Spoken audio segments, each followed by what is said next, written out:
are the so two conscious entrepreneurs. Romain Dian is an entrepreneur who was at the very heart of Paris night scene. He will tell the story, and Romain is a story of transformation. This is why we like to have him on stage and tell that story, because he went to the Amazon forest. He did some work with many different spiritual paths, and he's going to tell us that story. You want to join me, Romain? Story of transformation.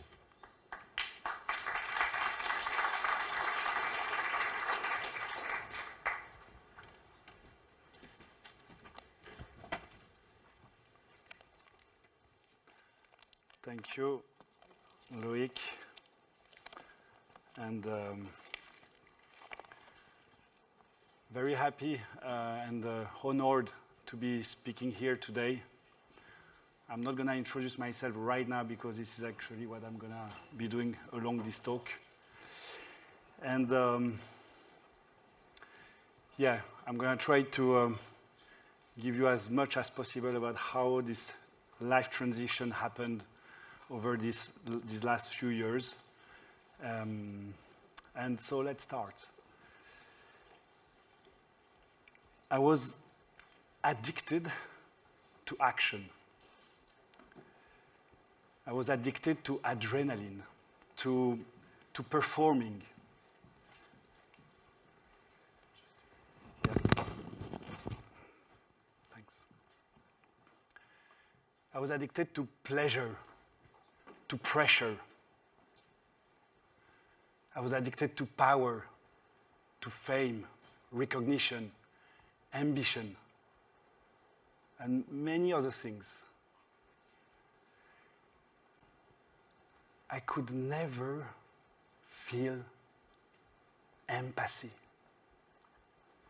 for anything or for anyone. I couldn't stay quiet for a minute, replying to 100 of emails a day or trying to reply to them all. I couldn't be in a stable relationship. I had no time for my friends. I couldn't read a book, watch a bird, or a sunset. I was not even breathing. And you know what the most crazy thing was? I was seen as a winner. I was seen as a winner. Can anyone here relate to this, to that feeling?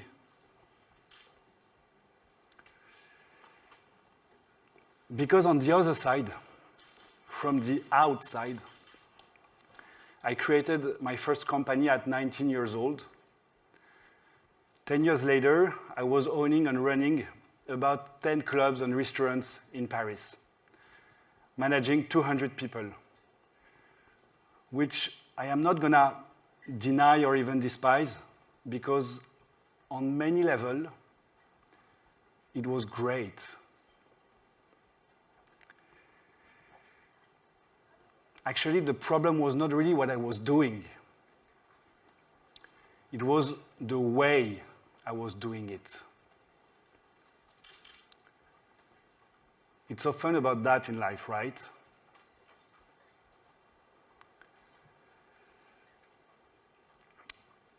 I was speaking to people with authority, but also often with arrogance. At that time, I liked being provocative, sarcastic, ironic, or cynical.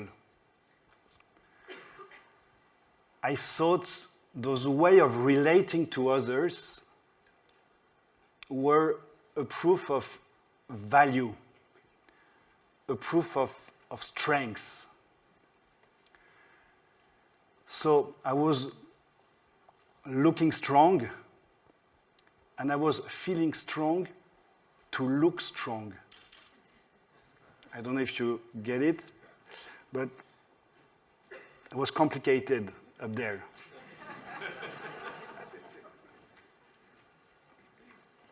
For example, I would have felt super ashamed to speak to people with softness, like I'm doing with you today.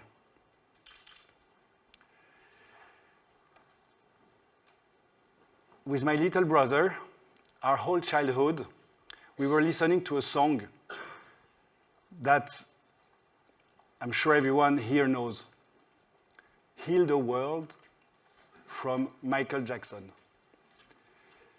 From an early age, I wanted to heal the world, or at least to help the world. But instead of this, I was providing alcohol in nightclubs to the young generations. So I was definitely on the wrong track.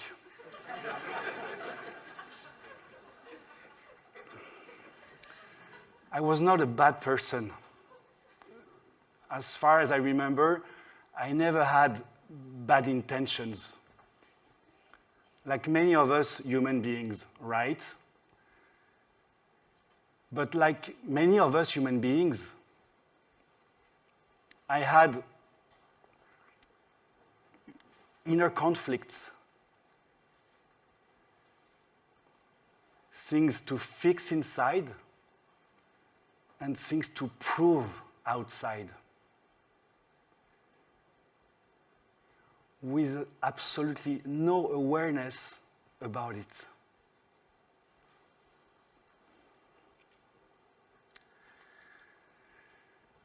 Do some of you here also are aware of inner conflicts? Okay, thank you. Okay, thank you very much. Okay. All that said, and to make long story short, I completely collapsed at 32, professionally and personally. Thank you. At least there is one. This was the end of a long cycle, the end of a system, the end of a way of being, a way of acting, a way of thinking, the end of a way of relating to others, a way of approaching life.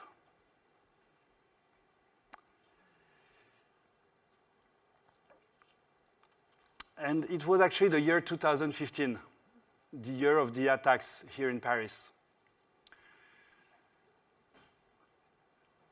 And without a doubt, for me, the darkest year I've ever lived. The pressure was too strong. My level of anxiety too high. And the stress permanent.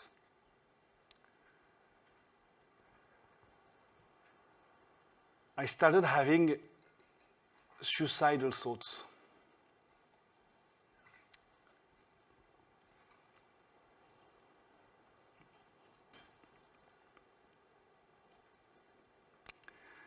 And I remember on weekends, with my girlfriend at that time, walking in the streets, looking at people busy and running, and just thinking inside of me, I'm soon gonna end this whole game. And it's gonna feel so great. I didn't. No one could imagine this, of course. My life looked amazing. I went to see a doctor. He prescribed me antidepressants.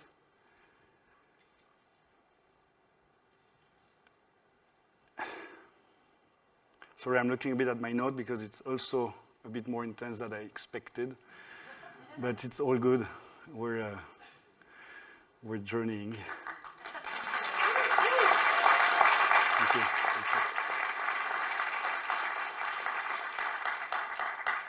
So he prescribed me those antidepressants to actually avoid falling into a real depression, because that's something we sometimes forget, antidepressants, to not really fall into a depression. And I have to say that it worked.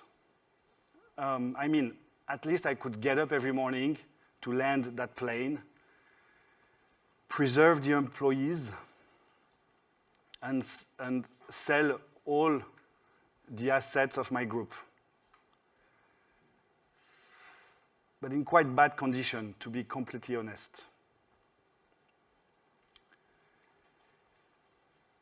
So after getting rid of my last club in December 2015, Régine, a famous club here in Paris, the doctor allowed me to stop the antidepressants. So the bad news was I kind of lost everything, including my identity of an entrepreneur, my spine. I started when I was 19. I built everything on that. Even my friends were calling me by the name of my company.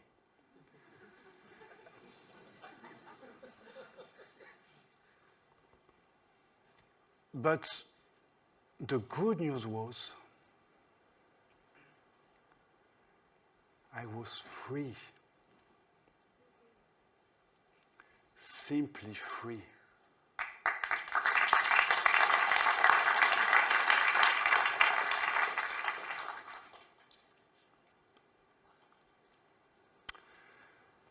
So a few weeks later, January 16, I booked a flight for a reason I can't really explain more. I booked a flight to the Amazon forest. I grew up here. I've always been, I was quite, taken into this nightlife here. I was a bit of a Parisian boy. Really nothing, no one in my family or around me or in my friends. Actually, I knew one person that was connected to this forest and those people that I'm so happy we met yesterday. But I'll come back on this. And a young shaman called Indius, exactly my age, welcomed me on a hammock in his community, a community very close to where Tallinn, the indigenous woman from yesterday, is coming from. And then I entered into a series of rituals that some of you here know. Plant medicine, temazcals, diets, etc. And I won't develop it too much here. It's such a big topic, it would need longer time. I develop it a lot in my book. But I don't really need to speak about that here now, because maybe this is the most important thing I want to say here today. This is where really something,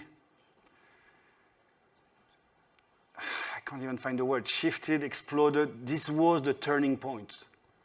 The day I arrived, 23rd January 16, it happened, everything happened in the first few hours. It started straight away with this forest. This forest that I had no clue. I was surrounded my whole life by buildings here in Paris.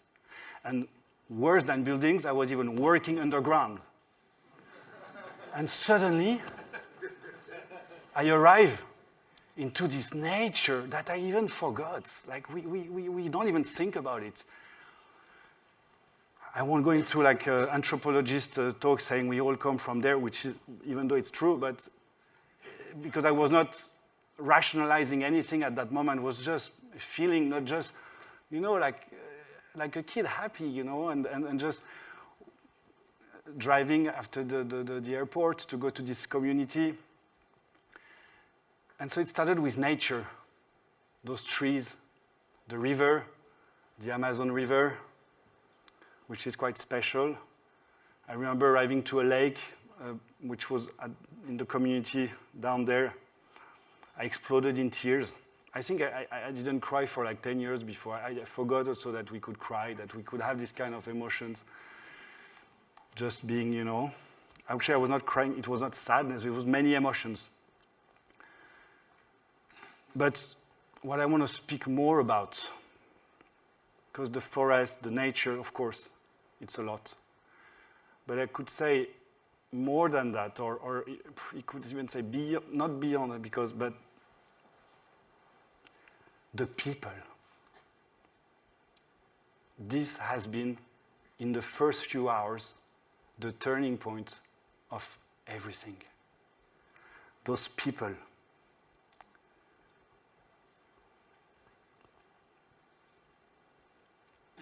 Just so much kindness, so much peace in the eyes, so much serenity.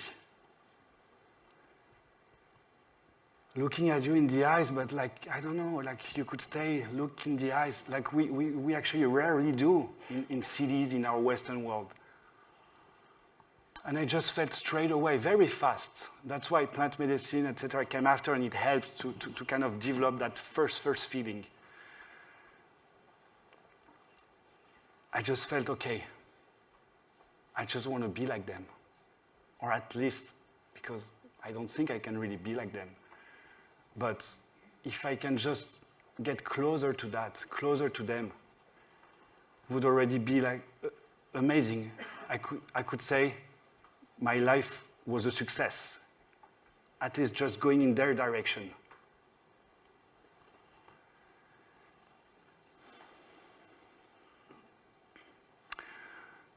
I'm going to go fast on that, but a few months later, in another remote place of central Brazil, I met an Indian guru that was living between Brazil and an ashram in India, and it was a very strong encounter, and this Guru became my teacher, and I've been dedicating my life for 4 years, my entire time, to explore those Eastern philosophies, practices that we know here a bit about: yoga, tantra, Ayurveda, Buddhist meditation, silence, and sharing my time between India and the Amazon. But let's go back to the process. At the beginning, my intention was very basic, I would say. I just wanted to clean from those antidepressants. Okay. And to clean from those antidepressants, just to have this kind of body cleaning. But the most important thing for me was to recover my integrity.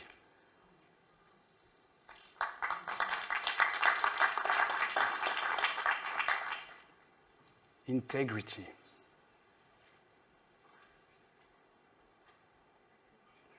So from that point, my life purpose simply became to live in integrity. No matter the cost in terms of success, money, recognition, etc., etc.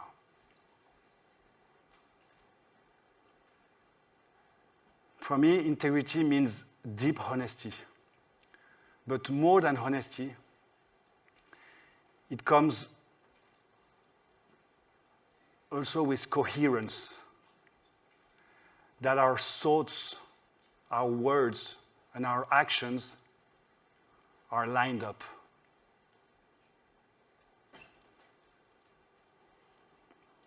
no matter how important they seem to the world. So I would like to share more about that, but realistically, how much time? Because I would need 3-4 minutes, and I don't want to. 1.5. But 1.5. okay. Well, so let's go to the conclusion. And if you want, there is my book upstairs that I will sign a copy at lunchtime. There is 50 copies offered by one of our sponsors. But just okay, to the conclusion, if I shared my story here, it's first because Loïc kindly told me that it could be relevant to do it here. And I thank you for that, Loïc. But most of all, because I deeply believe that this whole planetary transition that we all kind of reunited here about will happen through the individual. The individual will lead to the collective and not the other way around.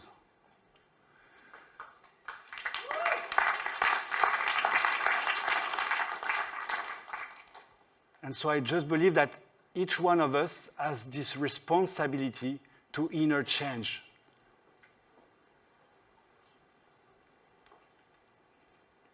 This is what will lead us to this conscious world we want to create.